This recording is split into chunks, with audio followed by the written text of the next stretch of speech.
쪽에서는 이쪽을 많이 얘기를 하죠. 이 입장을.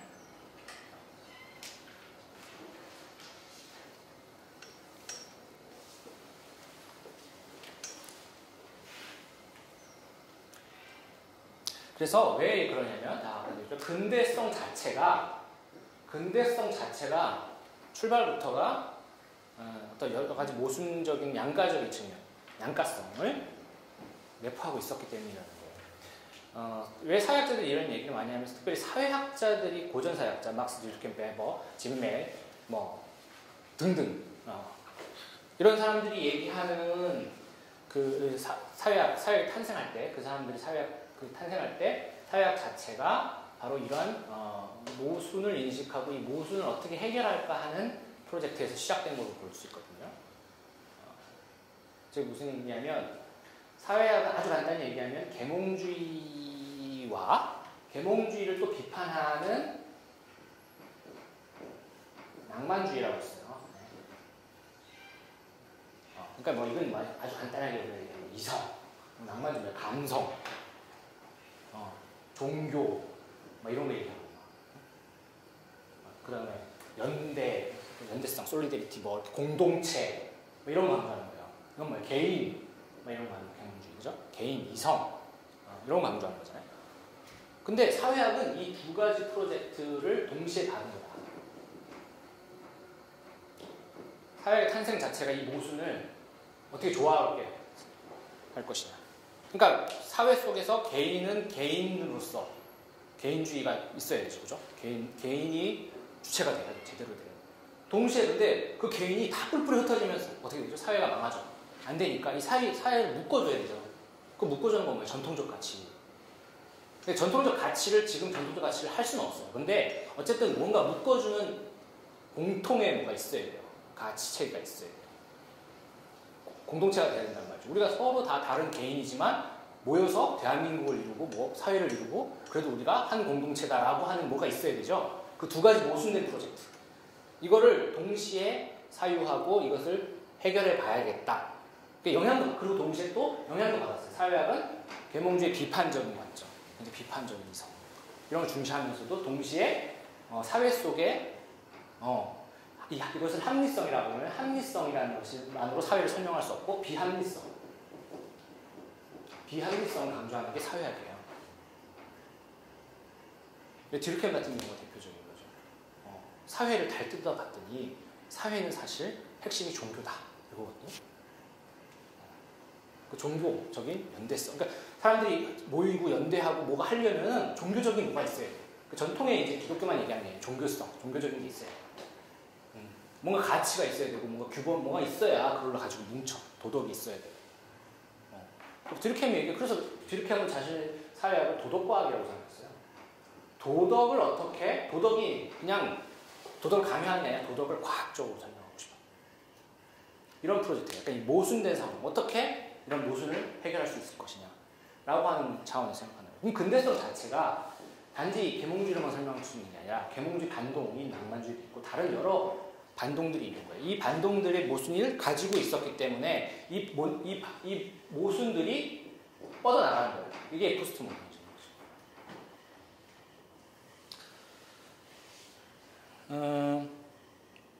그래서 기본적으로 이 근대를 이 고전 사회학자들은 반성적이고 양가적인 설명인 것으로 생각합니다. 근대의 양가성은 시장 법칙, 기술적 진보, 합리화가 민주주의 발전, 복지, 개인의 자유를 가능하게 하는 동시에 위협한다는 점이 있다. 사회가 어느 하나만 구성되지 않아요. 계몽주의를 또 밀어붙이면 계몽주의를 가지고 있는 개인주의자들의 계속 늘어나면 어떻게 되겠어요? 그리고 합리화로만 모든 것을 하려고 하면 어떻게 되겠어요? 기술의 진보, 과학만 믿으면 어떻게 되겠어요? 이것이 인간의 해방, 자유를 줄 것 같았지만 아니라는 거죠. 그래서 대번에 이 관료제, 과학 도구적 이성의 부작용은 뭐라고 해요? 그래서 쇠우리라고 하죠. 쇠우리. 아이언 케이지. 철장처럼 갇혀버린다는 거예요. 억압된다는 거예요.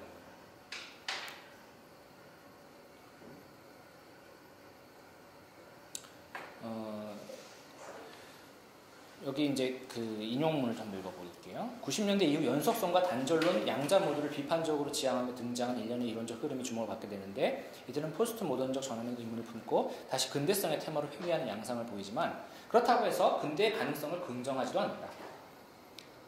이 흐름은 근대성에 대한 낙관을 비관적으로 해체하는 동시에 포스트 모던으로의 문명적 초월의 선언을 구체적 사회 현실과 대질시키며 비판한다. 자, 기존의 포스트 모더니즘 이제 철학 강의가 아니라 여기 제가 하는 게 이제 사회학 강의인 이유는 바로 이런 겁니다. 사회학자들은 이제 포스트 모더니즘을 우리가 비판적 사유, 근데 모더니즘에 대한 비판적 사유로서 생각을 한다면 뭐 충분히 가능한 시나리오죠. 뭐든지 그죠? 만들어내는 그런 시나리오인데 사회학자들은 그러니까 현실을 보면 제가 아까 초반에 그런 얘기했죠. 별로 그렇게 포스트 모던적이지 않아요. 사람들이 윤리 도덕이 없다고? 아니에요. 다 윤리 도덕이 있어요. 다만 내가 나랑 동의하지 않는 건 내가 동의하지 않거나 남이 나한테 동의하지 않는 뿐이지 없는 게 없다니까요. 다 있다니까요. 막 무슨 뭐 가치가 붕괴되고 막 주로 이제 기독교에서 많이 얘기하지만 가치가 붕괴되고 우리가 뭐 도덕이 없고 막 다 그거는 뭐예요? 그건 옛날에 그런 뭐 동서고금을 막론하고 고대 이집트 어르신들도 청년들을 보면서 요즘 것들은 모럴이 없어 이렇게 하는 거 똑같은 거예요. 모럴이 없어요. 다 있죠.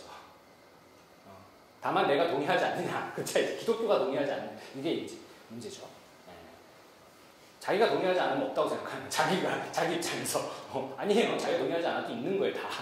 그러니까 사람들이 다 한국은 특히 뭐예요? 다 그래도 어르신 공경하고 다 부모님 공경하고 다 효도하고 다 그러고 지내고 있잖아요. 예. 선생님한테 이렇게 예의를 갖춰서 인사하고 다 그러잖아요. 없긴 왜 없어요. 그러니까 이제 구체적 현실과 대질시켜 보는 거예요. 그런 속에서 그 포스트 모던적인 사유가 어떤 식으로 유용한지 혹은 작동하는지 이런 것들 보는 거죠. 그게 사회학적인 것이죠. 구체적인 사회 현실과 대질시키면서 보다 보니까 포스트 모더니즘을 정말 모더니즘과 막 분리시켜가지고 막 정말 다른 걸로 얘기하기가 어렵구나. 이렇게 얘기가 된 거죠. 구체적인 사회 현실은 특히 뭐 사회적인 현실, 경제적인 현실 이런 것들이에요. 우리 주변에서 벌어지는 또 일들 이런 것들을 볼 수 있어요. 좀 앞서간 측면이 있지만 원래 이제 포스트 모더니즘은 크게 나누었을 때 문예사조로서의 문화예술, 문예사조로서 포스트 모더니즘 보통 얘기합니다. 두 번째는 철학사상으로서 혹은 이론이라고 보통 얘기하죠. 이론이라고 얘기하는 철학사상으로서의 포스트 모더니즘을 얘기합니다. 철학사상으로서의 포스트 모더니즘 우리가 가장 많이 얘기하는 프랑스 이게 이제 리오타르, 뭐 보드리아르, 데리다, 들레즈, 푸코를 이제 포함시키기도 하는데 푸코 본인은 막 자기가 포함되는 거 안 좋아했죠. 어쨌거나 이런 식으로 이제 그럼 뭐예요? 이 사람은 사실은 프랑스 구조주의자들이에요. 특히 이것도 포스트 구조주의죠. 그래서 이제 용법상의 혼동이 조금 있어요. 우리가 그냥 포스트 모더니즘 사상 차원에서 철학 차원에서 얘기할 때는 대체로는 프랑스 후기 구조주의자를 다 지칭하는 거예요. 문예사조로서는 많이 얘기했죠. 많이 들어봤을 거예요. 철학이 아니라 건축에서 모더니즘이 있고 뭐 그죠? 그 다음에 포스트 모더니즘이 있고 그런 건데 이제 이 기원에서는 좀 논쟁이 있어요. 보통 건축을 먼저 하는데 일반적으로 건축에서 먼저 모더니즘 건축이 있고 이제 그거를 획일화된 그 건축 양식을 이제 비판하고 뭐 잘 몰라요 건축 문예를 그러니까 저는 이쪽을 잘 모르니까 근데 어쨌든 그런 쪽으로 이제 얘기하면서 건축에서 먼저 시작됐다 뭐 이런 얘기도 하는데 그 문예학 그 비교문학자들이라든지 그 예술 쪽에서 얘기하시는 분들은 그렇지 않다고 주장을 하는 경우가 있어요. 그래서 그 보통 60에서 70년대 미국의 문학 논쟁이 포스트 모던 논쟁이 되고 모더니즘 논쟁이 있었죠. 당시에 그냥 모더니즘 논쟁인데 그 문학에서의 모더니즘이 사실 포스트 모더니즘. 문학에서의 모더니즘의 절정의 성격이 포스트 모더니즘. 그러니까 문학에서 모더니즘 포스트 모더니즘 용법하고 이게 일반 우리가 이제 여기서 얘기하는 거하고 좀 달라요. 그래서 좀 혼동이 있고요. 그래서 이렇게 얘기하고 건축에서의 포스트 모더니즘이 나온 건 75년도라고 합니다. 그러니까 좀 늦죠, 시기적으로. 그래서 원조는 문학 논쟁이다. 문학에서 이제 뭐 리얼리티, 뭐 모더니즘 이런 얘기할 때 그런 것이다 이렇게 얘기를 합니다. 그래서 이제 뭐 그런 정도로 얘기를 하는 거고요. 그리고 이제 뭐 여기 제가 적어놨지만 파리에서의 이제 어떤 지적인 유행과 뉴욕의 예술품 시장 대입 합의가 얘기합니다. 이때 이제 모더니즘 개념이 나오기 시작했다라고 합니다. 이걸 이제 철학에서 갖다 쓴 거다 이렇게 보는 거죠. 근데 이제 이쪽은 좀 많이 생각하고요, 저는. 이쪽은 이제 넘어가고 우리가 중요하게 생각하는 거는 이제 철학이나 이런 쪽이죠. 사상 이런 쪽. 그래서 철학과 혹은 정치 운동, 정치 사상, 어떤 정치 운동하는데 혹은 정치적 투쟁을 하는 데 있어서 이제 필요한 어떤 사상적 기반으로서의 포스트 모더니즘을 얘기할 때는 주로 60년대 프랑스 포스트 구조주의를 얘기하고 있다. 이렇게 얘기합니다. 대표적으로 이제 포스트 구조주의, 프랑스 포스트 구조주의인데, 그것 말고도 이제 다른 것들이 포함이 돼요. 왜냐면 이제 그 소위 구조주의 내지는 포스트 구조주의의 영향을 굉장히 이제 다른 영역들에서 다 받거든요. 그래서 막스주의에서도 그 영향을 받고, 그래서 그것을 포스트 막스주의라고 합니다. 언어 철학, 디르켐, 소시르, 그 다음에 레빈스트로스로 이어지는 그 구조주의가 언어학 쪽으로 가잖아요. 소시르로 가면, 그죠? 우리가 보통 언어학적 구조주의, 기호학이라고 얘기하는 그 기호학의 창시자 소시르를 얘기하는데, 그 소시르가 앞에 이제 레빈스트로스가 있고요. 거의 동시대이긴 한데, 디르켐이죠. 그래서 이제 그런 쪽으로 이제, 언어 철학, 뭐 이런 과학 철학, 이게 굉장히 중요합니다. 아까 뭐 불확 정성의 원리니 뭐 이런 거 얘기했지만 이런 얘기들이 이제 과학 철학에서 다 나와요. 이런 얘기들이 과학 철학적인 사유하고 연결이 됩니다. 뭐 이걸 자세하게 하면은 시간이 없고요. 하여튼 뭐 그래서 뭐 쿤은 많이 들어보셨잖아요. 토마스 쿤은 얘기하는데 패러다임, 뭐 상대주의 뭐 이런 얘기 들어가셨죠. 패러다임 얘기할 때 쿤 얘기하면 상대주의에 막 우리가 보통 그런 괴수처럼 얘기를 하는데 보통 패러다임 개념을 이제 좀 막 써가지고 그렇게 얘기하시는 건데 뭐 그런 측면이 있죠. 패러다임에서 그때 이제 그게 이제 그 쿤하고 이제 쿤을 이어받는 뭐 파이어 벤트로 가면 훨씬 더 이제 이 사람이 상대주의로 가는데 파이어 벤트는 확실히 상대주의자가 맞아요. 근데 이제 쿤은 조금 논란이 있어요. 어쨌든 그래서 이런 사유의 방식이, 사유의 스타일이 포스트 모더니즘이라고 할 수 있다 이렇게 보는 거죠. 그리고 다 얘기했지 뭐 급진적 구성주의, 뭐 혹은 급진적 페미니즘 이런 데서 급진적 구성주의 뭐 라투르를 들 수도 있고 뭐 여러 가지 얘기가 있지만 라투르도 이제 과학 철학자이기도 하고 과학 사회학자이기도 하고 그렇거든요. 이제 이런 사람들이 있고 크리스테바, 뭐 버틀러 이런 사람들이 이제 뭐 수행성 얘기하고 그다음에 이런 사람들이 얘기하는 것은 소위 컬처와 네이처, 문화와 자연의 이분법을 기각하는 겁니다. 데카르트 이원론이라고 하는데 이 이원론을 기각하는 거예요. 그러니까 근대는 뭐예요? 데카르트. 근대 떠오르면 데카르트죠. 데카르트 하면 이원론. 도식적으로 뭐예요? 정신과 육체의 분리, 뭐 주관과 객관의 분리 이런 거예요. 그러면 뭐예요? 포스트 모던이라면 그 두 가지가 분리되어 있지 않다고 보는 거예요. 분리되지 않으면 그러니까 문화와 자연이 붙어있다. 분리되지 않는다. 그 사유가 여러 방식으로 적용될 수 있어요. 과학 철학에서도 적용되고, 그래서 이제 뭐 바디의 문제가 중요해진다든지 이렇게 되는 거예요. 여성주의 정치 철학이나 이런 데서도 굉장히 중요하고요. 미국에서 이제 뭐 프래그마티즘 이래가지고 형이상학적 논쟁에 빠지지 않고 실천적 결과를 중시하는 거죠.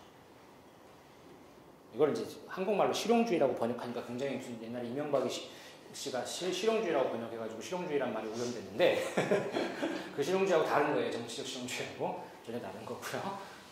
사상으로서의 이제 프래그마티즘이라고 하는 것은 효과를 가지고서 얘기를 하자는 거죠. 것이죠. 논쟁을 하고 토론을 하자는 거지. 형이상학적인 선언적 범주를 가지고 얘기하자는 거 아니에요. 자, 그런 입장들이 있습니다. 그래서 이것들의 공통점이 뭐냐라는 거예요. 공통점이 실제에 대한 재현의 위기 속에서 이런 사람이 언어적 전환, 문화적 전환, 실천적 전환, 수행적 전환, 서사적 전환 이런 것들을 얘기하는 게 다 포스트 모더니즘이라고 할 수 있는 거예요. 이제 광범위하죠.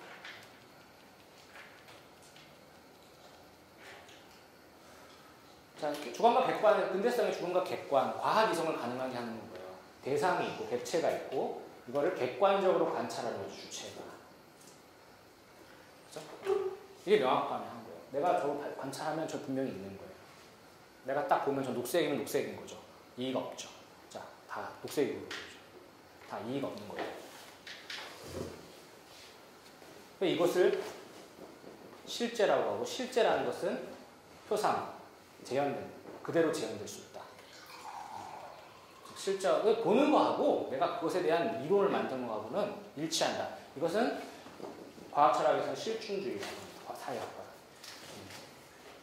그러니까 실제론과 실증주의가 붙어 있는데 이런 경우에는 실제론적 실증주의적 실제론이라고 할 수 있다. 그러니까 보는 게고 내가 보는 것이 그 대상의 특징을 말해준다고 바로. 다만 테스트를 할 뿐이죠 이제. 테스트하면 되죠, 테스트. 자, 내가 책상을 관찰한다. 책상을 테스트하는 건 뭐예요? 딱 책상의 성질을 테스트하기 위해서 나는 이걸 쳐본 거죠. 딱딱하죠. 아, 책상의 성격은 딱딱하다. 자, 책상이나 실제의 본성은, 네이처는 딱딱함이구나. 그럼 딱딱함이라는 말은 컬처예요, 언어예요. 컬처는 다 언어라고 생각하시면 돼요. 언어예요. 언어는 이 딱딱함이라는 네이처하고 같은 거죠. 그대로 재현할 수 있는 거죠. 딱딱함이라는 언어, 이 문화적인 언어죠. 영어로는 딱딱함을 다르게 표현할 수 있잖아요. 그죠? 한국말로 딱딱함이라고 표현하는 문화적인 언어예요. 문화적인 언어는 이 본성과 바로 본성을 연구함으로써 즉각적으로 알아낼 수 있는 것을 생각되는 것이 근대적인 거라고 할 수 있죠. 근대성이죠. 그 과학이죠. 이것에 대한 회의예요. 이것에 대한. 그러니까 근대적인 것이 무엇인지를 조금 이해를 하면 그 포스트 모던은 그냥 그거 아니면 된다는 거죠. 네, 그렇게 생각하시면 돼요. 그럼 근대적인 것의 복합적인 성격을 이해할 필요가 있죠. 그래서 오늘 저 강의하는데 이거 어디서부터 얘기해야 되나 너무 방대해가지고 그래가지고 네, 그래서 표상을 하는데 자 그러면 재현에 대해서 이의가 없는 거예요. 재현할 수 있다. 재현 가능성. 리프레젠테이션이요. 리프레젠테이션을 표상이라고도 번역하고 재현이라고도 표현하죠. 약간 한국말로 뉘앙스는 좀 다르지만 영어로는 같은 거예요. 표상이라고 했을 때 보통 철학에서는 나의 주관적 의식 속에 떠오르는 무엇 이것이라고 할 수 있습니다. 그래서 현상학에서 보통 정의할 때 그렇게 얘기하는 것이고요. 재현이라고 했을 때는 우리 재현 과정을 보통 얘기를 합니다. 재현 과정. 모든 것은 리프레젠테이션이죠. 우리가 사물을 보고 말하는 것 다 리프레젠테이션. 이름을 붙이고 과학적 작업을 하는 것도 전부 리프레젠테이션. 이제 이런 리프레젠테이션에 대해서 그것이 그냥 그것을 의심한다 이런 차원이 아니죠. 왜냐하면 이것을 밀어붙여 보는 거예요. 이유가 다 있어요. 특별히 이제 과학 철학에서 예를 들면 편한데 이 실증주의적인 방식을 밀어붙였을 때 즉 모든 것은 이제 기호학이나 언어학도 다 연결이 되는데 자 언어적으로 실제를 정당화할 수 있다. 다시 말하면 아까 딱딱함이라고 하는 것은 정당화하는 거죠. 정의를 부여한 거죠. 그 딱딱함은 변종이 안 된다고 생각했죠 처음에. 그러나 더 분석을 해보니까 이걸 더 밀어붙인 거예요. 확실하게 정말 딱딱함을 확실하게 규정하고 싶은 거예요. 그죠? 그게 이제 철학을 동원해서 논리를 하는 거예요. 과학 철학을 하는데 자연과학을 하는 데 있어서 언어 철학을 동원해서 하는 거예요. 그래서 이 언어로 규명되지 않는 것은 말할 수 없고 언어로 규명되는 것만 우리가 과학적 지식이다, 진리다라고 얘기할 수 있다. 라는 쪽으로 가는 거예요. 그러니까 이거를 논리실증주의라고 합니다. 논리실증주의. 네.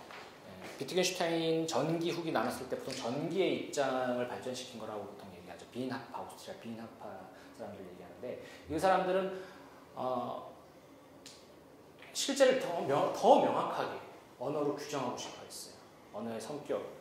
그러니까 딱딱함이라고 하는 말도 되게 모호할 수 있잖아요. 그럼 딱딱함을 어떻게 정확하게 정의할 수 있냐. 정의에 매달린 거예요. 정확하게 분석하고 정의에 매달린 거죠. 그래서 그 언어를 파고들고 해서 명확한 언어를 찾아내려고 했어요. 실제와 부합하는 언어. 그래서 그 실제에 해당하는 언어를 관찰 언어라고 하고 부합한 언어를 정의하는 것을 이론 언어라고 하는데 어쨌든 관찰 언어과 이론 언어를 통합시키려고 했던 능력이에요. 그 관찰을 모든 경험을 완벽한 이론으로 환원하려고 했던 프로젝트예요. 환원이 가능하다라고 붙었죠. 그런데 이거 금방 깨져요. 후기 경험주의에 의해서. 누가 비트겐슈타인 후기의 영향을 받은 사람들과 포퍼 이런 사람들에 의해서 깨져요. 포퍼는 보통 이제 근데 그래도 이제 계몽주의자의 이제 그런 쪽에 놓지만 경계에 있는 사람이에요. 그 다음에 이제 이게 후기로 넘어가는 거죠. 근데 어쨌든 이렇게 그래서 예를 들면 딱딱함이라는 게 이 딱딱함이라는 게 상대적 개념이다 이거예요. 규정될 수 없다. 상대적으로 뭐에 비해서 딱딱한 거지. 그러면 영원히 딱딱함이라는 걸 규정할 수가 없어요. 딱딱함이라는 말을 정의할 수가 없어요. 그것은 언제나 미래에 바뀔 가능성을 내포하고 있다. 고정되지 않는다. 언제나 시간의 변동, 역사에 따라서 상대화되는 거죠. 이 개념은 정의될 수가 없어요. 여러 가지 이제 과학이나 이런 사례에 다 적용됩니다. 응용될 수 있습니다. 수금지화 목토 천혜명, 명왕성. 명왕성이 행성 지위를 탈락했죠. 명왕성이 본질적으로 행성이었나요? 그 명왕성이라는 존재가 자기를 행성이라고 막 주장을 하면서 자기를 행성이라고 주장하면서 우리는 그대로 관찰하니까 행성이더라 이거예요? 아니죠. 과학자들의 사회에서 그것을 행성이라고 보자고 이론적으로 정의하고 합의합니다. 합의함으로써 이론적으로 정의한 거죠. 그랬을 때 그 본성은 아무 상관이 없어요. 그렇죠? 본성이 중요한 게 아니라 우리가 문화적으로 그걸 규정해요. 그걸 문화적 대상이라고 하는데 컬처럴 업젝트. 문화적으로 규정된 대상, 언어적으로 규정된 대상이에요. 그러면 본성이라는 것은 애초에 우리가 알 수 없는 언어적으로 규정되는 거죠. 그러면 문화와 자연, 본성이 네이처와 컬처가 경계가 무너지죠. 버틀러가 얘기하는 젠더 문제나 이런 것도 마찬가지죠. 행위 수행이 있기 전에 행위자가 어떤 존재인지 정체성을 규정할 수가 없어요. 버틀러가 얘기하는 것 중에 대표적인 거는 행위 뒤에 행위자는 없다 이거거든요. 인간이 행동하는 것을 통해서 행위자의 정체성이 만들어지는 거죠. 내가 먼저 정체성이 있고 그거를 하는 게 아니에요. 물론 이제 그건 뭐가 먼저냐면 처음에 따지면 처음에 이제 그렇게 되는 건데 나중에 이제 정체성이 구성된 다음에 그 정체성을 가지고 내가 또 그거를 수행하는 거죠. 하지만 처음에는 그죠? 무엇이 먼저인지 알 수 없는. 뭐 그런 식으로 이제 가는 거예요. 그래서 이제 뭐 문명사 전반을 제가 할 수는 없지만 어쨌든 논리실증주의에서 결국에는 이 실제에 대한 표상에 대한 문제 이것을 실제에 대한 재현의 위기라고 보통 그냥 얘기합니다. 진짜 위기인지는 아닌데 이제 어떤 보수적인 입장에서 보면 위기겠죠. 그러나 어쨌든 그거 자체가 이제 문제의식이 되는 거예요. 그래서 본성이 아니라 어떤 기호, 상징 이런 게 중요해지는 거예요. 한편으로. 기호 상징, 사람들 간의 상호적인 의미 이런 게 더 중요해진 거예요. 미시적인 의미, 관계적인 의미 이게 더 중요해진 거예요. 이건 해석이 이제 이래서 어떤 사람은 포스트 모더니즘이 이렇게 가니까 결국에는 의미가 없어지는 거 아니냐 이렇게 보는 사람도 있어요. 근데 어떤 사람들은 아니다 오히려 의미가 있지 이렇게 보는 사람도 있어요.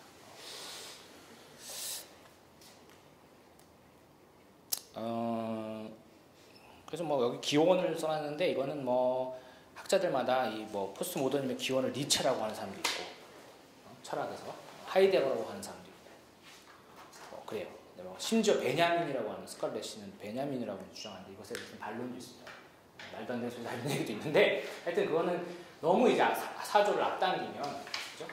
좀 뒤에 사조지만 그걸 되게 앞당기면 좀 문제가 되잖아요 역사적으로. 베냐민 같은 경우에는 이제 비판 이론가의 이제 소위 그 서구 막시스트 계열에 있는 사람인데 그걸 그 소위 계몽주의 프로젝트의 연장선상에서 물론 그 계몽주의의 그 자체가 뭐 베냐민이나 이런 사람들이 뭐 얘기하는 게 이제 뭐 계몽의 문제, 계몽 자체가 신화가 돼서 계몽에 문제가 있다, 계몽주의에 변증법적으로 이해해야 된다 이런 거잖아요. 계몽의 변증법을 쓸 그 책도 계몽의 변증법도 나도르노가 쓴 그 책도 그 계몽 자체의 계몽을 완수하기 위한 프로젝트인데 그렇지만 그 계몽이 문제를 가지고 있다라고 하는 거예요. 그래서 그 계몽의 도구적 가능성, 특히 도구적 이성을 비판하는 거예요.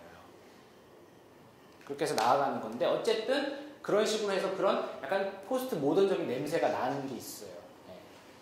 아까도 얘기했듯이 근대를 비판하는, 모던을 비판하는 자기 비판의 그런 과정이 있기 때문에 그래서 이걸 평가하는 사람에 다른 거죠. 포스트 모던 쪽으로 보는 사람이 있고 뭐 그 정도까지는 아니다 이렇게 볼 수 있는데 과잉소급한 거라고 생각할 수도 있는 거죠. 그러니까 좀 과잉소급의 이상한 예지만 예를 들면 뭐 예수님도 칼빈주의자다 이런 거 있잖아요. 그런 게 이제 과잉소급의 문제인데 그런 거 모르세요?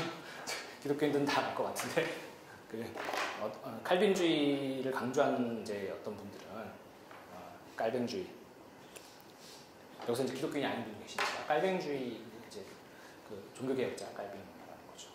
이제 아퀴나스의 후예로 이제 또 깔뱅주를 얘기하면서 이제 칼빈의 신학 이제 기독교 강요하는 막 열심히 이제 공부를 하잖아요.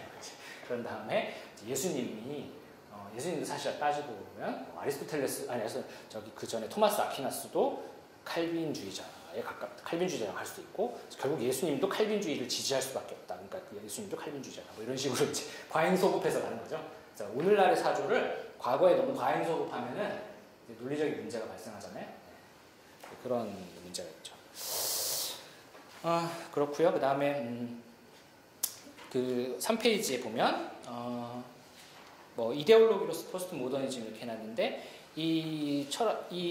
이러한 그 소위 프랑스 포스트 구조주의를 이 프레드릭 제임스라든지 캘리니코스라든지 테리 이글턴 이런 사람들은 이데올로기다 이렇게 비판해요. 이 사람들은 이제 막스주의 계열인데 이런 분들이 봤을 때는 이건 관념적인 뭐 그냥 언어 말장난에 불과하다 거의 이런 식으로 보고요. 예. 현실과 별 관계도 없고 막 이렇게 비판하는 거예요. 왜냐면 이제 사회 현실을 실제로 안 본다는 거죠. 사회 현실을 보면은 별로 그렇게 포스트 모던적이지도 않고 뭐 그런데 뭐 여전히 자본주의가 자본주의 올라가면서 사람들이 착취하고 막 이렇게 하고 있는데 이게 무슨 헛된 주체를 만들어준 거죠. 그러니까 포스트 모더니즘 했을 때 기존의 질서를 거부하고 뭔가 이걸 공부함으로써 이제 자기가 독자적인 개인이 되는 것처럼 이제 느껴지잖아요. 이제 그런 것 자체의 효과를 비판하는 거예요. 그러니까 이제 여기서는 소비 주체 같은 것도 얘기하는데 소비 주체가 진정한 주체냐 이런 거예요. 소비 주체가 됐다고 막 좋아하고 막 그래 넌 진정한 주체야. 기껏해야 소비하는 주체인데 그게 뭐가 잘난 거냐 이렇게 비판할 수 있는 거거든요. 제한된 주체인 거죠. 하지만 또 한편으로 소비 주체가 굉장한 영향력을 발휘하기도 해요 현대사회에서. 이게 적합한 예일지는 모르겠으나 지금 떠오르는 생각은 이제 가습기 피해자들 그런 분들이 물론 이거는 정말 심각한 거기 때문에 다 이제 사람들이 돌아가셨기 때문에 이제 심각한 건데 단지 뭐 소비 주체라고 말할 수는 없죠. 근데 그렇게 넘어가는 거죠. 그러니까 처음에 이런 거에서 분노. 사람들이 거기에 대해서 공감하는 게 그 당사자분들은 당연히 소비 주체로서 그렇다고 볼 수는 없고 그분들은 당연히 자기 가족과 그런 자기 자식과 이런 사람이 죽었으니까 화가 나요. 되게 분노하는 건 당연한 거고 그게 아니라 이제 우리가 이제 시민사회에서 공감하는 이유 중에 하나도 또 그런 게 있는 거죠. 우리가 그것에 대해서 문제 삼고 하는 게 이게 계속 이 문제 내가 지금 이 문제에 걸려들 수 있다라는 가능성. 왜냐하면 다 같이 소비하는 거니까 그래서 걸려들 수 있는 가능성. 뭐 이런 것들을 얘기하는 거죠. 어쨌든 이제 이런 사회 그런 것도 있고 뭐 우리가 뭐 이제 뭐 대학 같은 경우에서도 이제 그런 게 작동하잖아요. 대학에 내가 입학했는데 정당하게 내가 노력해서 입학해서 내가 그 권리를 얻었는데 다른 사람이 이제 쉽게 대학에 들어갔다 그러면 분노하잖아. 그게 한편으로 소비 주체인 거죠. 그러니까 뭐 이게 딱 소비 주체다 단정지어서 말할 수 있는 건 아니고요. 그런 측면이 있다라는 거죠. 자, 그 다음에 제가 또 제가 이제 생각하는 입장은 이 아까 문예 사조로서의 포스트 모더니즘과 철학 사상 이론으로서의 프랑스 포스트 구조주의 쪽에 이제 철학 포스트 모더니즘 으로 보는 관점이 있고 또 하나는 이것을 역사적이거나 약간은 가치적인 개념으로 보는 게 있어요.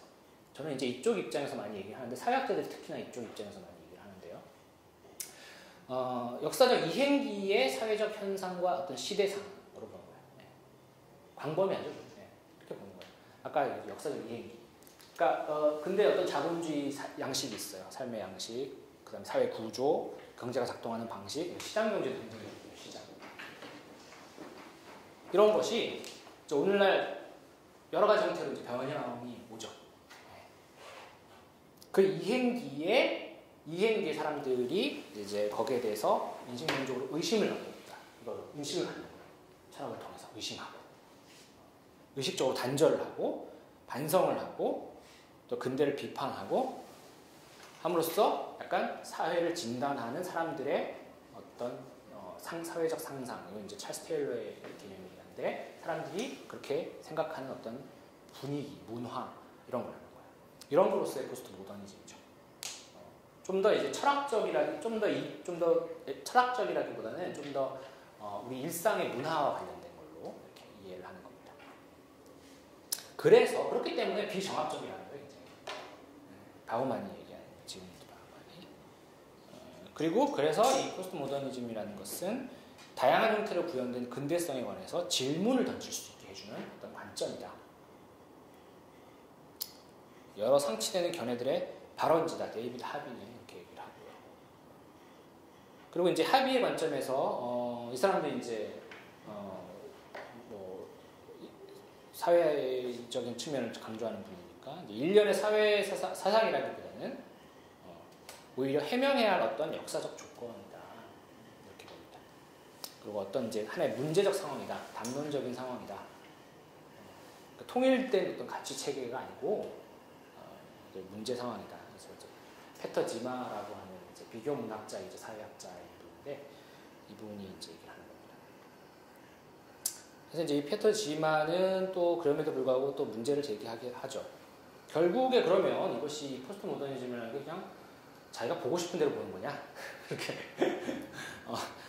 보고 싶은 것만 보게 해주는 정치적 이력이냐? 뭐 이렇게. 그러니까 구성물이긴 구성물이에요. 이분도 인정하는 것이. 구성물은 구성물이에요. 그러니까 포스트 모더니즘이 우리가 특정한 무엇을 보기 위해서 근대를 비판하든 아니면 근대 연속성보다 아니면 현대 사회를 우리가 이해하기 위해서 보는 어떤 틀이죠. 프레임이죠. 그런데 이것이 너무 이제 이러다 보니까 너무 이데올로기적 편향을 가질 수가 있다. 보수적인 사람은 무조건 보통 개신교에서 포스트 모더니즘 막 싫어하고 비판할 때 하는 게 특정한 막 그런 쪽만 강조해가지고 그러니까 이제 기독교 교리나 이런 거에 위배되는 측면만 그 측면에 반대되는 측면을 이제 크게 확장해서 이것이 포스트 모더니즘이다 이렇게 얘기하는 거예요. 그렇게 약간 기독교가 먼저 있고 이것에 이제 안티테제로서만 이제 얘기하는 거죠. 전체 이제 사회적 맥락이나 역사적 맥락을 다 봐야 되는데 그렇기보다는 그런 측면이 있다라는 것이죠. 그래서 그러고 이제 포스트 모더니즘은 여기 이제 페터 지마가 얘기하는 것은 세계관, 이데올로기, 가치 체계 미학이 아니라 시장 사회의 무차별성과 이데올로기적 대응 사이에 어떤 긴장이 발생하는데 이것에 대해서 여러 가지 방식으로 대응하는 것이다. 그래서 모순적이다. 모순되는 막 태도들이 나오는 거예요. 아까도 얘기했지만 의미가 그래서 중요하다고 보는 사람도 있고 의미가 없다 해서 회의주의로 빠지는 사람도 있어요. 네, 다른 내용이 나와요. 무슨 얘기인지 알겠죠? 그러니까 포스트 모더니즘이 사상이라고 보기보다는 하나의 조건이에요. 그 자체가. 그걸 사상으로 이해하면 좀 결정된 것처럼 보이잖아요. 네, 이렇게 생각해야만 해. 포스트 모더니즘으로 생각하면 이렇게 생각해야만 해. 그거라기보다는 현대사회의 변동된 이 사회 양식에 대해서 우리가 대응을 하는, 사람들이 다 대응을 하는데 그 대응하는 방식이 다 다르게 나옵니다. 그 다르게 나오는 현상, 사상이 아니라 다르게 나오는 현상을 포스트 모더니즘이다. 이렇게 해요. 이해 가시죠? 네, 좀 다르죠? 네, 이렇게 했을 때 이제 이 시장사회의 무차별성이냐 뭐냐 이게 되게 중요한데 그래서 무차별성이라는 것은 인디퍼런스예요.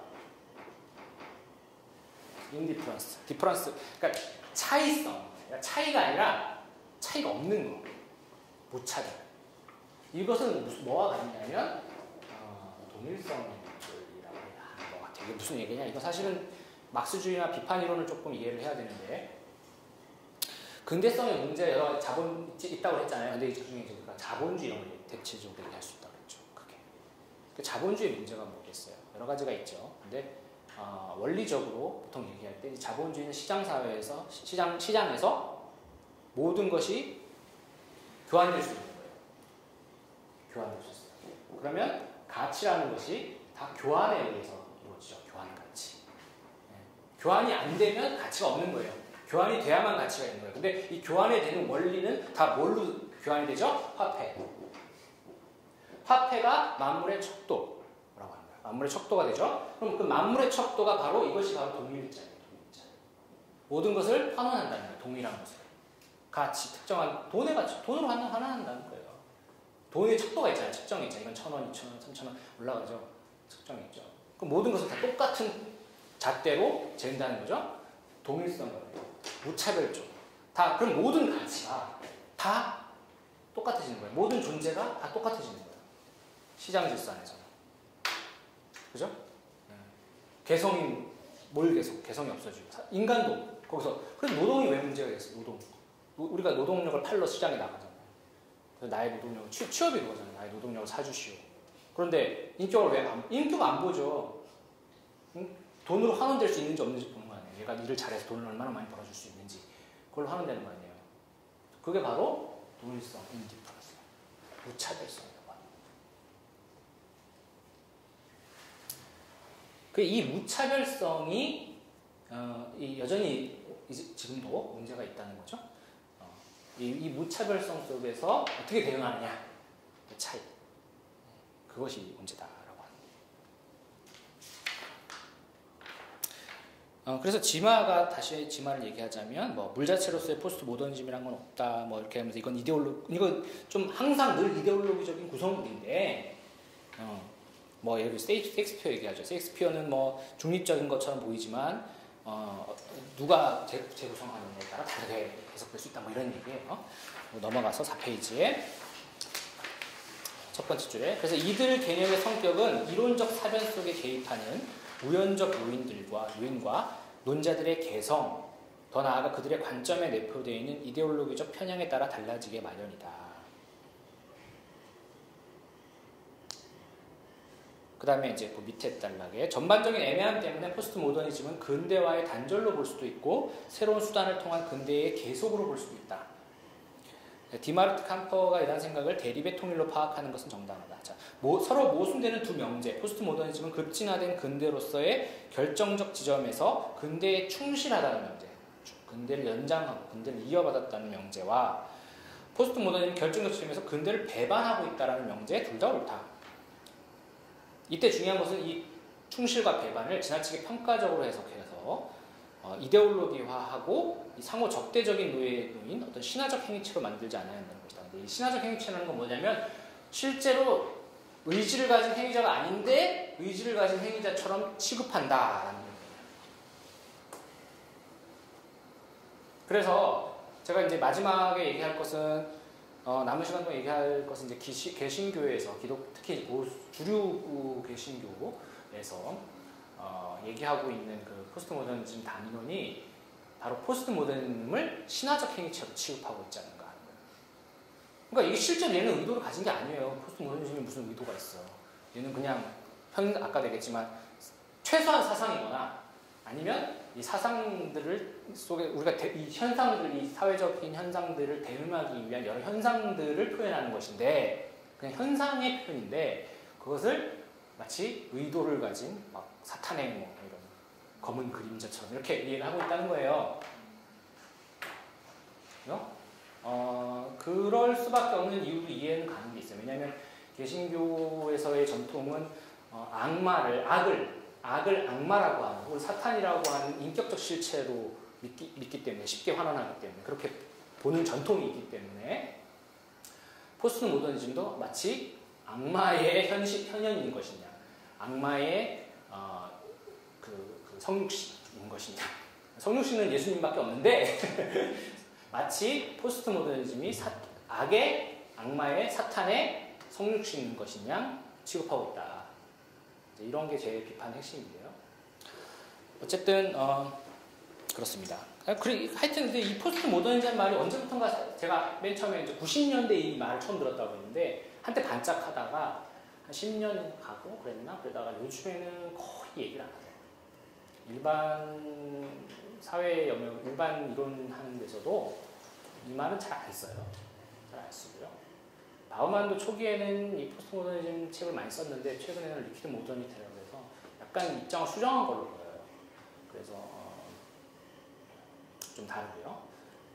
그 다음에 하여튼 이 말 자체를 잘 안 쓰고 중요한 것은 뭐 포스트 모더니즘을 그러니까 철학 사유에서 이걸 사유하는 건 좋은데 그게 아니라 그걸 중요한 것은 아까도 얘기했지만 이 사회의 현상을 분석하는 것이죠. 그것이 중요한 거고 이 사회를 분석하는 것이 중요하고 그것을 통해서 이제 우리가 그 근대의 포스트적인 것이 무엇이냐를 이제 가려는 게 중요하지만 어쨌든 그래서 이제 하여튼 뭐 이 얘기를 포스트 모더니즘 담론이 퇴조했다라고 하는 게 이미 90년대에 하비가 책에서 얘기를 했어요. 이미 한 발 늦은 우리는 90년대 이게 들어와가지고 막 난리를 쳤는데 하비는 이미 그걸 얘기했을 때 90년대에 이미 자기 책에서 한물 갔다 이런 얘기를 하고 있으니까요.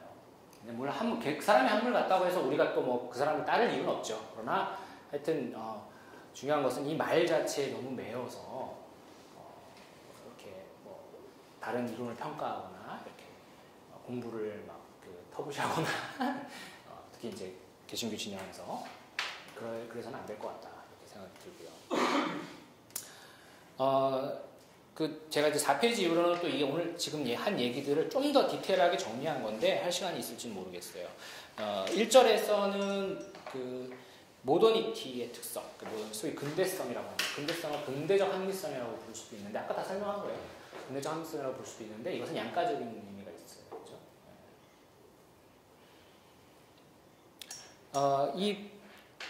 이 모더니티와 포스트 모더니티, 그러니까 포스트 모던적인 것의 특성을 이제 포스트 모더니티라고 할 수 있겠죠.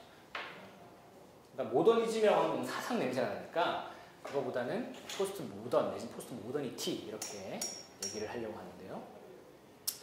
일단은 모더니티를 이해해야 또 전반적으로 또 포스트 모더니티가 뭔지를 이해할 수 있는 건데 반복하자면 몇 가지 이제 키워드나 아니면 분류가 있어요. 그 분류 범주가 있어요. 그 범주에 따라서 생각을 하시면 좀 더 이해가 잘 되실 텐데요. 여기 그 4페이지에 제가 첫 번째는 과학기술 이렇게 써놨죠. 과학기술의 차원에서 모더니티와 포스트 모더니티를 얘기할 수가 있어요. 네.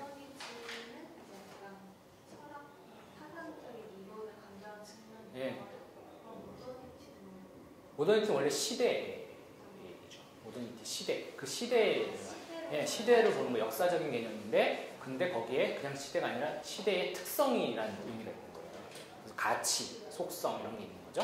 그리고 사실 포스트 모더니즘도 철학이라고 할 수도 있고, 사상이 주로 이제 그렇게 쓰여지지만, 포스트 모더니즘이 그런 포스트 모더니티의 성격을 그냥 포스트 모더니즘이라고 얘기하기도 해요.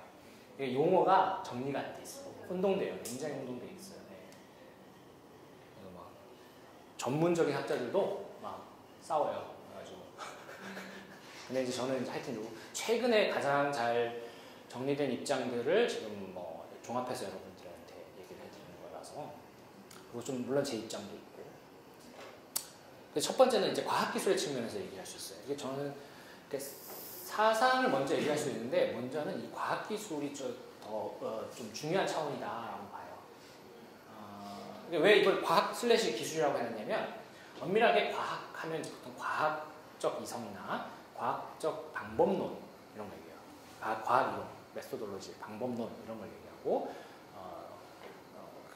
근데 이제 기술이라고 하면 과학이 실제로 수행된 테크닉이죠, 완전. 그리고 이제 기술을 우리가 알죠, 기술. 예를 들면 공학도 기술이고 다 기술이잖아요.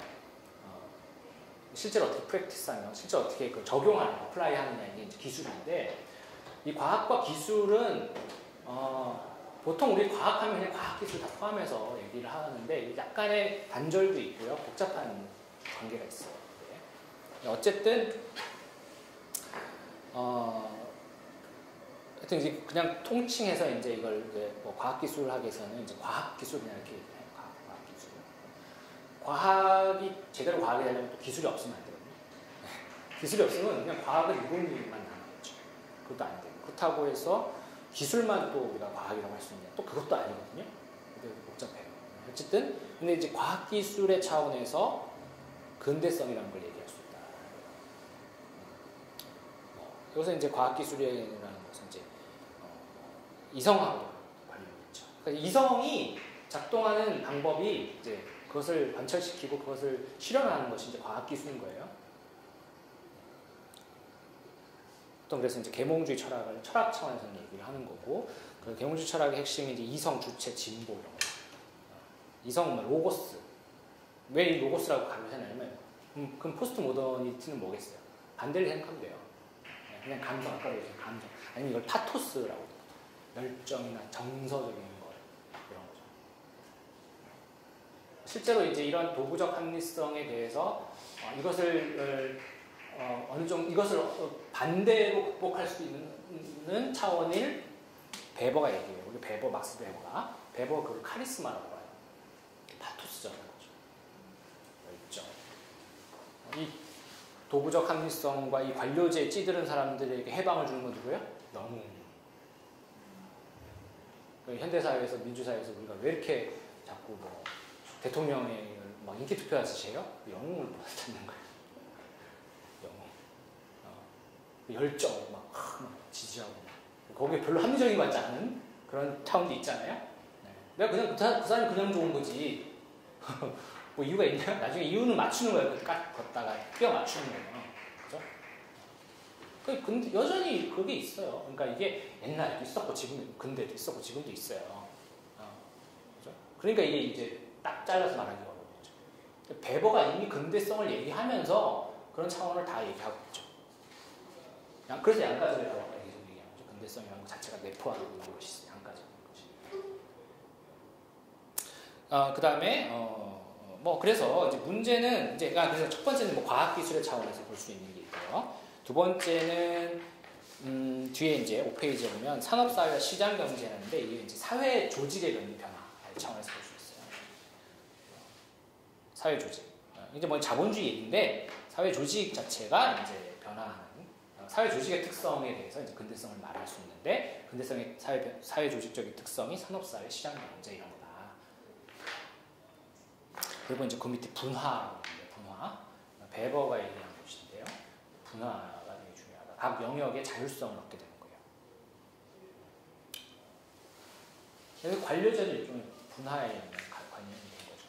각 영역별로 나눠지는. 그래서 그 분화라는 것은 특별히 가치 영역의 분화. 예술의 자율성이, 예술은 예술이 고유한 예술이 자율성이 있는 거예요. 과학은 과학대로. 다 그 각자의 가치가 있죠. 각자의 논리가 있고. 그런 거예요. 그러니까 예를 들면 뭐 그런 거예요. 의학의 자율성이 있다. 그 뭐예요? 저 사람이 나랑 정치적 입장이 달라도 치료해 주는 거예요. 그게 의학의 자율성이죠. 네? 독립성, 가치, 그 자체 가치. 그 의학의 영역에서는 뭐 생명이 예를 들면 제일 중요하다 이런 가치가 있는 거예요. 각각의 그 영역마다 독자적인 가치가 있죠. 그것을 사실 세속화라고 하는 거예요. 종교 가치로 다 환원되지 않아요. 종교가 그래서 영향을 잃었어요. 종교 가치로 다 환원되지 않는 거예요. 가치가 분화되고, 그리고 그 가치가, 그 분화된 가치들이, 그게 문제는 이게 다음이죠. 분화된 가치가 서로 싸우냐 이렇게 나요. 얘기했으면 이제 가치에 다시 신고가 돼서 서로 싸우거나, 아니면 이제 이거 자체가 긍정적인 민주주의 효과를 갖고 오는지, 이것 자체가 이제 굉장히 문제가 되는 것이죠. 복잡한 문제인데 어쨌든. 네.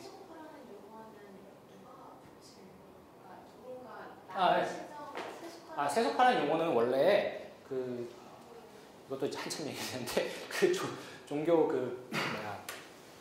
원래는 영주가 중세 시대에, 영주가 영주가 아니라 교회죠. 중세 시대 캐톨릭 교회의 그 영역, 자기 땅, 교회 땅을 영주한테 넘길 때, 넘기면 그 영역이 넘기는 걸 가리켜서 세속화라고 해요. 원래는 그 말 자체는 어원은. 근데 그게 다 연결은 되죠. 그러니까 무슨 얘기냐면 종교적인 특성이 사라지는 거예요. 쉽게 얘기하면, 아주 쉽게 얘기하면. 근데 그 세속화라는 말도 이제 굉장히 이제 복잡한 그런 얘기를 거치는데, 그래서 그거의 원이고, 좀 더 이제 역사적인 예는 소위 종교전쟁, 유럽에서의 종교전쟁 이후에 베스트팔렌 체제가 오죠. 그러니까 베스트팔렌 체제가 뭐냐면 종교전쟁, 그러니까 종교적 입장이 다른 애들끼리, 이제 영주들이 이제 다 종교가 달라가지고 자기 입장에 따라 종교를 택하잖아요. 그래서 전쟁을 벌여서 막 서로 죽이잖아요. 그러면 이제 그때 이제 그만하자. 신구교 싸움을 그만하자. 그러면서 평화협정을 맺어요. 그게 이제 베스트팔렌 체제거든요. 베스트팔렌 조약을 맺고, 그때 이제 정치와 정교 분리, 정치와 종교가 분리돼야 된다라는 게 나온 거고, 그런 영향을 그때부터 이제 정치와 종교가 분리되면서 종교가 삶의 전반적인 삶의 모든 전반을 지배하지 못하게 되죠. 원래 중세시대 뭐예요? 모든 걸 지배하는 종교였는데 모든 걸 지배 못하게 돼요. 그 영향력이 사라지는 거예요. 그게 이제 세속화예요. 그리고 이제 세속주의와 세속화는 또 다른 거지만 어쨌든 굉장히 복잡한 얘기고요. 그 얘기는 나중에 제가 또 종교사회학 얘기할 일이 있으면 하도록 하고요. 그래서 하여튼 그런 차원을, 그래서 과학 차원, 그리고 이제 산업사회 시장경제 차원에서 얘기할 수 있고, 그 다음에 이제 계몽주의 철학 이런 걸 얘기할 수 있고요. 근데 이제 이 모더니티 문제는 결국에 통제를 하는 거예요. 근대성이라는 건. 이성을 통해서 우연성들이 증가하는 것을 통제하는 거예요. 그리고 통제하는데, 이 통제하기 위해서는 지식을 이걸 범주화시켜야 되죠. 그 질서를 부여해야 돼요. 근데 이 질서를 부여한다는 것은 예를 들면 누구를 우리 국민으로 만들 것이냐. 이 사람 여기까지는 우리 국민 딱 만들고, 이제 국민이 아닌 사람을 만들게 되죠. 배제하게 되죠. 그랬을 때 이제 우리라는 바운더리가 생기고, 또 민족, 국민이라는 바운더리가 생기고, 민족국가의 탄생하고도 관련이 있는 거예요. 근데요. 그죠? 근대가 그치, 중세가 넘어가고 민족국가 탄생. 중학교 때 배우고. 그거를 이제 하는데, 필연적으로 타자를 배제하는 게 나타나게 돼요. 근데 이제 이 논리가 극단화되면, 홀로코스트라는 것이 이제. 유대인 다 죽이고, 독일 민족, 우리를 만들고, 배제하는 거예요. 근데 이것이, 홀로코스트의 문제가 뭐예요? 사람들이 미쳐서 그랬다 그런 게 아니에요. 사람들이 비합리적이라서, 사람들이 막 감정적으로 막 유대인을 학살했다, 이게 아니라는 거예요. 굉장히 합리적이었다는 거지. 통제하고 엄격하게 이성 냉철하게 판단하고 예루살렘의 아이만을 얘기하는 그런 거 아닙니까? 그 사람은 관료자 하에서 아이만이 아무 죄의식 없이 충실하게 역할을 해서 유대인을 학살한 거 아니에요. 거기도 죄의식 없고 그 사람은 착한 아버지였고 가정에서는 따뜻한 아버지였고 그렇다는 거 아니에요? 그 한나 아레트가 그 아이만이라는 이제 유대 관리관을 이제 그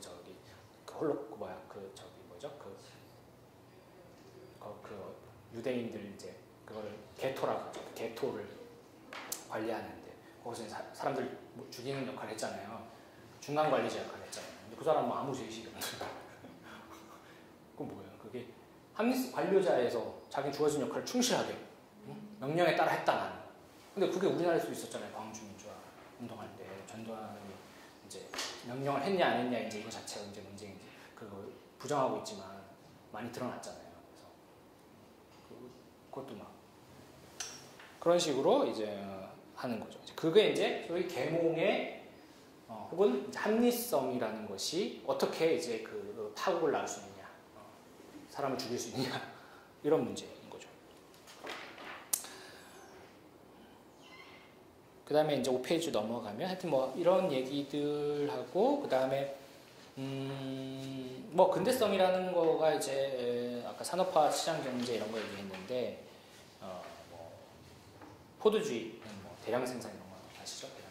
테일러주의라는 거 뭐냐면 동작 관리와 시간 관리라고 사람들의 육신을 이렇게 노동하는 데 있어서 동작 관리와 시간 관리 엄격성을 부여해서 거기 이제 어떤 패턴을 만들어주고 그래서 그대로 움직이게 만들어주는 거예요. 네, 통제죠. 그리고 이제 자본과 노동이 결합되어 있어요. 아까도 얘기했지만 돈을 벌려면 노동을 어느 정도 챙겨줘야 돼요. 네, 그리고 노동을 통해서만 돈을 벌 수가 있어요. 노동력을 착취를 해야만 돈을 벌 수가 있죠. 근데 오늘날은 뭐예요? 요즘에 뭐 그런 4차 혁명이 인공지능, 로봇 뭐 이런 얘기 하잖아요. 물론 이때도 로봇 얘기가 있어가지고 공장 때문에 뭐 러다이트 운동에서 기계를 다 파괴해야 된다 뭐 이런 얘기 있었지만 지금 더 극심해져가지고 노동자를 사람을 쓰지 않고도 돈을 벌 수 있는 시대가 온 거예요. 금융자본주의, 그죠?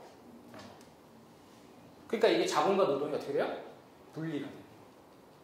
이거 이제 또 포스트 모던적인 특징이라고 할 수 있는 거죠. 그러니까 모던을 이해하는 문제예요. 모던의 반대라고 잠깐 생각하는 거예요. 모던이 아니면 모던의 논리가 자꾸 이제 극단적으로 가는 거예요. 더 밀려나가는 거, 더 밀어붙이는 거. 이렇게 생각하시면 되는데 어쨌든 뭐 그런 거고요. 굉장히 뭐 시간이 많이 갔는데 다 못하겠는데 네 그렇습니다. 그 다음에 그 밑에 보시면 아까 했던 얘기인데 실제에 대한 재현의 의지가 강해요. 네, 근대성.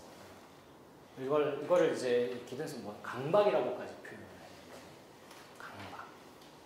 너무 이 재현을 하는 강박이 심하다. 초월적 진리를 막 반드시 내가 그걸 보여줘야 돼. 그런 강박이 심하다. 그런 얘기가 있고요. 아까 그 문화자연 이분법은 얘기했죠. 예. 주객이원론, 문화자연 이분법 이런 것들. 그래서 이런 것들이 사실 본질주의적인 냄새를 가지고 있다. 이런 거 많이 동의하는 거죠. 포스트 모던적인 것은 이 본질주의에 대해서 많이 이제 회의적이죠. 그런 거예요. 너는 남자의 육신을 가지고 남자로 태어났으니까 남자답게 살아. 본질주의죠. 그 본질의 질서에 순응해 살아. 그러면서 인간도 역시 그렇게 본질의 질서에 순응해 살아야 돼. 그건 뭐예요? 그걸 자연주의의 오류라고 해요. 자연주의 오류. 자연과학적인 사실이나 생물학적인 어떤 사실을 인간 사회에 그대로 적용하는 것을 자연주의 오류라고 하거든요. 예를 들면 동물들이 약육강식이 있다. 그럼 약육강식이니까 인간들도 약육강식대로 살아야 돼. 그럼 뭐 자연주의 오류라고 하는 거예요. 그 자연주의 오류는 굉장히 많아요. 자, 그리고 또 하나의 중요한 것은 정초주의라고 합니다. 파운데이셔널리즘이라고 하는데, 파운데이셔널리즘. 기초주의, 토대주의라고도 번역을 해요. 이 정초주의라는 것은 무엇의 어떤 지식이나 진리를 이제 사회학이나 이런 쪽에서는 같은 말로 보는데 하여튼 지식을 만드는 데 있어서 생산하는 데 있어서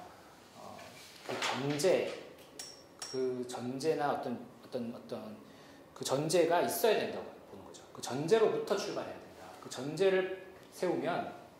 전제를 제대로 세우면 공리죠. 공리가 있어야 되고 공리를 잘 세우면 지식이 가능하다. 그리고 모든 지식은 축적될 수 있다라고 보는 게 정초주의입니다. 토대가 있어야 된다는 게 모든 지식이 항상 토대, 전제, 그 전제로부터만 출발한다라고 하는 거예요. 근데 이랬을 때 이런 문제들은 이제 삶의 복잡성과 다양성을 단순한 하나의 형식으로 환원하라. 이런 거죠. 이게 이제 근대성의 문제라고 할 수 있습니다. 포스트 모더니티라는 거는 이제 이런 것에 대해서 계속 의심하고 반성을 하고 비판을 하는 그런 흐름들, 그 대안을 만들어가는 현상들을 말합니다. 그래서 저는 이것을 근대적인 것의 변용이다, 사회적인 것의 변화다. 그리고 이러한 시대를 경험하는 것 자체를 우리가 포스트 모더니즘이라고 할 수 있다.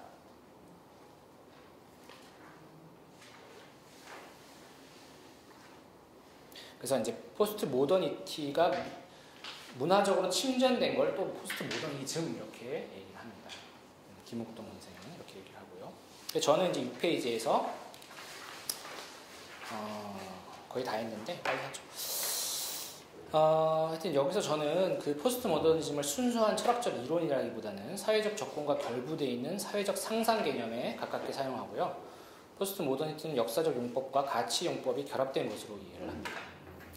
저는 근대 이후에 사회 조직 양상의 변화라는 역사적 전환을 인정을 하면서 이 포스트 모더니티를 역사적 시기 구분의 용어인 포스트 모던의 특성 개념으로 사용하고자 합니다. 사실상 후기 근대적 전환을 지지하는 사회 이론가들의 문제의식과 동일합니다. 특히 후기 자본주의 사회의 선택적 친화성을 말할 수 있는 후기 근대 현대 사회의 정신 또는 정서 구조는 하비가 얘기한 거, 감정 구조, 레이먼드 윌리엄스가 얘기한 거 이런 것들을 포함하는 것인데 저는 결국 이 포스트 모더니티를 하나의 문화 구조로 이해하고자 합니다. 노만 덴진도 이런 비슷한 얘기를 했습니다. 그 사회 이론가 중에 포스트 모더니즘이 촉발된 계기는 인류에 대한 환경적 기술적 위험을 통해 서양 사상의 데카르트적 논리가 파열한 데 있다고 이렇게 얘기한 바 있는데요.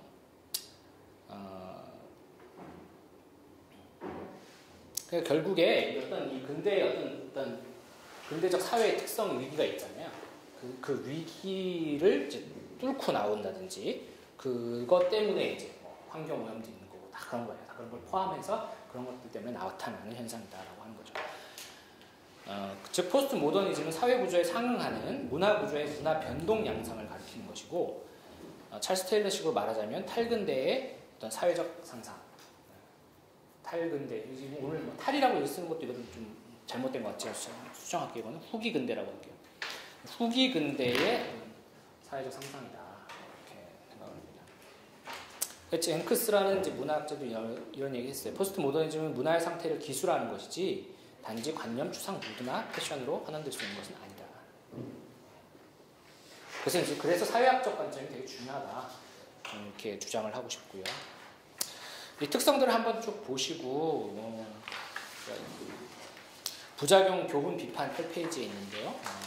포스트 모더니즘이 이제 그래서 아까도 소반에 잠깐 얘기했지만 이 포스트 모더니즘이 이제 사상의 차원에서 봤을 때 이제 결국에 후기 자본주의를 정당화하는 문화 논리에 불과한 거 아니냐? 사람들의 전투력을 약화시키고 거기에 만족하게 하는 그러니까 소비 주체를 만들어가지고 사람들이 거기에 만족하게 하고 내가 그냥 소비 잘하면 나는 마치 좋은 주체가 되고 행복한 것이냐 이렇게 착각에 빠지게 만든다 하는 이제 비판을 하는 사람들이 있는 거죠. 저기 여기 프레드릭 제임스 같은 경우에. 근데 뭐 한편으로는 이제 급진적 문화 비판론이다라고 긍정적으로 보는 분도 있고 하버마스 같은 경우에는 뭐 신보수주의다. 그래서 오히려 모더니즘의 잠재력이 있다. 계몽의 기획은 끝나지 않았다. 이런 식으로 주장하기도 하고요. 스캇 내쉬라는 사람은 해방적인 잠재력이다. 그래서 유기적 포스트 모더니즘을 얘기하기도 합니다. 아니면 이제 절망의 미학인가 희망의 미학인가. 보통 개신교에서 얘기하는 거예요. 절망의 미학이죠. 절망이다. 이렇게 그렇게 얘기하는데 포스트 모더니즘 전문가이신 이제 김옥동 선생님은 그것에 대해서 희망의 미학 쪽을 많이 얘기하십니다. 그래서 포스트 모더니즘이 여러 가지 이제 그 지금 대응들이 다양하게 나오고 있기 때문에 이 대응들에 대해서 평가를 할 수가 있습니다. 피상성, 표피성 뭐 이런 것도 얘기할 수 있고, 뭐 이데올로기적 독단주의로 빠져서 그리고 관점주의, 퍼스펙티브. 어떤 내 관점이 있으니까 다른 사람의 관점하고 나는 양립할 수 없다 이렇게 생각하거나, 고립주의 이런 거 이제 기독교인들 관점주의 많이 빠져있죠. 도덕 상대주의. 그러니까 이제 저는 포스트 모더니즘이 필연적으로 도덕 상대주의라고 생각하지는 않아요. 근데 이제 이쪽으로 많이 무조건 포스트 모더니즘은 상대주의. 상대주의는 좋은데, 오케이. 도덕 상대주의냐? 도덕 상대주의라는 거는 말 그대로 식인종이 사람을 잡아먹어도 네 도덕과 내 도덕이 다르니까 비난할 수 없는 거냐? 물론 함부로 비난하는 게 아니라 거기에 대해서 우리가 대화할 수 있는데 그걸 도덕 상대주의라고 그냥 할 수 없는 거죠. 그거 도덕이 없다. 그거 아니에요. 도덕이 아까 전에 있다고. 우리 사이에 여기서 지금 세미나가 잘 이루어지고 있는데 이것도 도덕이 있는 거죠. 그다음에 회의주의, 허무주의 이런 식으로 필연적으로 빠진다고 보는 사람들도 있어요. 저는 그렇게 생각하지 않습니다. 그 다음에 이제 문제는 이제 시장적 다원주의. 아까 잠깐 얘기했는데 극단적 다원화 시장화를 저는 이걸 시장적 다원주의라고 해요. 다원주의를 여러 가지로 구분해야 되는데 도덕적 다원주의, 뭐 여러 가지 가치적 다원, 여러 가지 구분해야 되는데 저는 이걸 시장적 다원주의라고 부르고 싶습니다. 시장적 다원주의는 사실상 다원주의가 아닐 수가 있어요. 다원주의가 뭐냐면 아까도 얘기했잖아요. 무차별성, 동일성, 시장에서 모든 것이 가치가 동일화되니까 결국에는 다원주의가 될 것 같지만 결국 거기서 누가 포획을 하겠어요? 자본이 그 모든 걸 포획해버려요. 그러니까 사실은 진정한 의미의 민주적 다원주의가 이루어지지 않는 거죠. 그러니까 이제 사실 시장화가 그런 게 문제가 있는 거죠. 그러니까 민주주의와 시장 경제를 자꾸 이제 같이 동일한 걸 보고 그걸 같이 가려고 하면 문제가 생기는 거예요. 그러니까 시장에 맡겨버린다고 하는 게 자칫하면 모든 것이 돈의 문제, 돈으로 하면 되고, 그죠?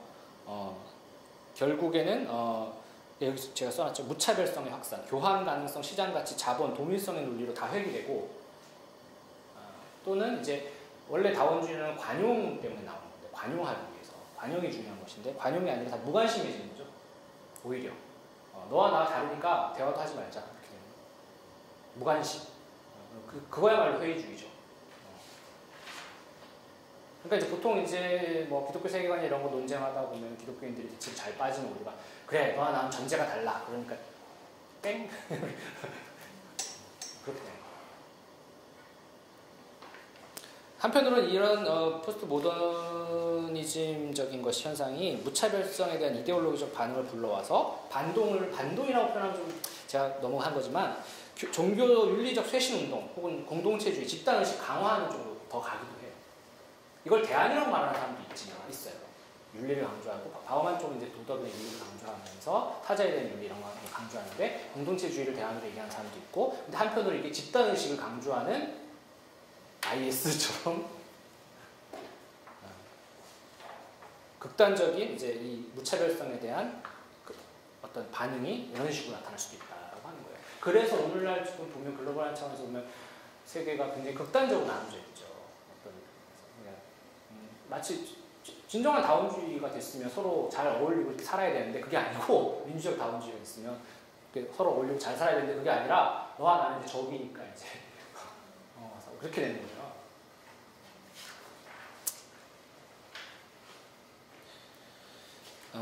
그 다음에 이제 9페이지에는 이거는 이제 근대 탈근대의 불연속성에 대한 설명 프레임을 제 나름대로 이제 제시한 건데 이거는 좀 다음에 기회가 되면 하도록 하고요.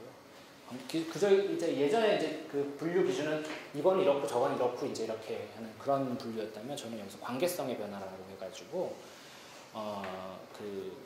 예를 들면 실제와 재현의 관계가 이 두 가지 관계가 점점 임의성이 늘어나는 거 아니냐, 연속성의 측면에서 거죠. 여기서 점점 임의적인 늘어난다 그렇게 보는 거죠.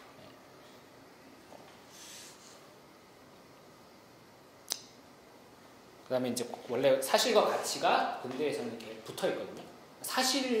가치는 사실이어야 되고 사실인 것만 가치가 있어요. 팩트, 팩트 폭력 이런 거 얘기하는 게 그런 거예요. 그리고 이제 과학, 기술, 이성은 반드시 역사, 진보, 행복, 유토피아를 낳는다. 이런 게 이제 필연적인 관계죠. 근대에서. 근데 이것이 떨어져 있다. 점점 떨어진다는 거죠. 필연성이 감소한다. 꼭 그런 건 아니라는 거예요. 저는 이런 식으로 설명한 거고요. 자, 이것만 하죠. 이제 마지막으로 좀 시간이 잡히고. 주류 개신교, 한국 주류 개신교에서 포스트 모더니즘 담론의 용법인데요. 이건 그냥 읽을게요.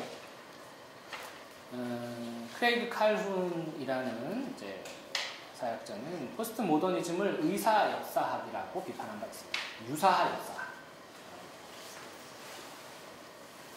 프로우라는 사람이 이제 모호한 그것의 성격 때문에 섀도우 복싱을 우려한 바 있다. 이게 이제 허수아비 때리는 저는 개신교가 포스트 모더니즘을 의사 역사학으로 만드는데 한몫하고 있다고 생각합니다. 섀도우 복싱이나 허수아비 때리기를 하고 있는 것이죠. 페터 지마의 말을 빌리자면 개신교의 일부 신학자들은 포스트 모더니즘을 신화적 행위체, 즉 사이비 주체로 만들고 있습니다. 쉽게 말해 포스트 모더니즘을 의도를 가진 행위 주체처럼 생각한다는 것이죠. 그도 그럴 것이 악을 사탄으로 인격화하고 실체화하는 전통을 가진 개신교인들은 이러한 오류에 보다 쉽게 빠지는 것으로 보입니다. 마침내 사탄은 대중문화를 선택했다라고 하는 90년대의 유명한 그 문화사역자의 말과 같은 그런 사고방식이 여전히 영향을 미치고 있다는 것이죠. 대중문화를 사탄이 막 뒤에서 조정하고 있는 포스트 모더니즘은 사탄의 도구이고 개신교인은 거룩한 문화전쟁의 사명에 부름받았다고 생각을 하는 거죠. 문화전쟁의 최전선을 포스트 모더니즘 프레임으로 해석하고 있는 겁니다. 물론 이러한 태도는 비단 개신교만의 문제는 아니었는지도 몰라요. 아까 앞서 살펴봤듯이 많은 이론가들도 그렇게 하는 경우도 있으니까요. 김욱동은 포스트 모더니즘에 대한 비판들이 꽤 과장되어 있거나 지나친 논리에 비약이 지나지 않는다고 평가를 하는데요. 이 선생님의 생각이 저랑 되게 비슷해가지고 제가 인용을 했습니다. 한편 포스트 모더니즘을 비판하는 또 다른 이론가들은 흔히 현대사회에 널리 퍼져 있는 세기말적 현상들이나 부정적인 것들을 하나같이 포스트 모더니즘의 탓으로 돌린다. 예를 들어 몇몇 이론가들은 20세기 후기 산업사회 시대가 막 부딪혀 있는 가치관의 혼란, 삶의 구석구석에 마치 풍토병처럼 만연되어 있는 무질서와 무책임, 오직 자기만의 이익을 생각하는 극도의 개인주의, 그리고 지나친 과소비와 사치풍조 같은 자본주의 사회의 모든 병폐의 원인을 바로 포스트 모더니즘에서 찾으려고 합니다. 그들에게 포스트 모더니즘은 마땅히 물리쳐야 할 외계인이나 낯선 괴물 또는 역병 같은 존재에 지나지 않습니다. 만일 이렇게 부정적이고 퇴폐적인 포스트 모더니즘을 제대로 물리치지 못한다면 인류가 몇천 년 동안 쌓은 문명사회는 더 이상 유지될 수 없으며 인간은 다시 원시사회로 되돌아가지 않을 수 없을 것이라고 결론집니다. 인간의 도덕성이나 윤리성을 약화시키는데 포스트 모더니즘이 주도적인 역할을 맡았다고 이렇게 생각을 한다는 것에 대해서 지금 비판을 하고 있는 것이죠. 그렇지 않다. 보수적인 주류 개신교는 포스트 모더니즘 개념의 복잡성을 무시하고 무분별하게 사유의 절대적인 범주로 활용하고 있습니다. 포스트 모더니즘의 한 측면만이나 한두 가지 요소만을 과도하게 강조하고 비판하면서 마치 그것이 총체적 문명 비판이나 시대 진단을 완수했다고 생각을 하는 것이죠. 꽤 오래전부터 포스트 모더니즘이란 단어는 주류 개신교 담론장에서 자신과 다른 생각과 자신들의 생각, 개신교인들과 다른 생각을 가진 담론들을 배타하고 낙인 찍고 자유로운 사유를 가로막는 배제의 언어로 기능하고 있습니다. 일부 개신교 지도자들이나 목회자들은 포스트 모더니즘을 서구 반기독교 이데올로기의 거대한 물결처럼 묘사하면서 막 이 물결이 밀려오는 거예요. 이것이 한국 사회 교회를 침공해가지고 오염시키는 것처럼 호도해왔고 신자들을 막연한 공포에 사로잡히게 만들었습니다. 이러한 것이 이제 굉장히 안 좋은 효과를 낳는다고 보는 거죠. 저는 몇몇 지적인 목회자들조차 시민권 투쟁이나 노동운동 등 서구의 정치사상적 투생사의 의의를 이걸 막 반기독교적 공산주의 전략이라고 평가를 하는데 이게 포스트 모더니즘이다 이렇게 얘기해요. 이것이 마치 학계의 보편적 주장인 것처럼 얘기하죠. 전혀 아닌데 호도하고 있습니다. 가령 페미니즘은 공산주의자들의 전략이라는 거예요. 그리고 이것이 다 포스트 모더니즘이라는 거예요. 사유를 단순화할 뿐 아니라 역사를 지어내기까지 하고 있습니다. 요즘에 페이크 뉴스 이런 거 얘기하는데 가짜 뉴스 그런 것까지는 아니지만 그렇다고 팩트가 이렇게 우리가 생각하는 그런 그런 팩트가 있다 이런 건 아니라고 생각해요. 저도 역사학을 공부했지만 뭐 그런 식을 주장하려고는 아니고 이러한 지적 태만과 오염에 대한 공포는 주어진 신앙 관습적 지식을 넘어서는 생각들과 일반 학문에 대해서 지레짐작으로 판단하게 하고 타자에 대한 혐오를 부추기는 데 기여하고 있다는 거예요. 이런 포스트 모더니즘을 이런 식으로 생각하면 다시 말해 타자에 대한 혐오 감정은 포스트 모더니즘이라는 거대 공포 소사를 필요로 합니다. 그러니까 교회에서 포스트 모더니즘이라는 말을 막 나쁘게 이용할 때는 이거는 거대 공포 소사예요. 그래서 이 보수 개신교는 이 담론을 지식의 학습이 아니라 혐오 정치에 이용하고 있는 거죠. 사람들이 혐오하게 하는 그런 데 이용하고 있다 생각합니다. 여기까지 하겠습니다.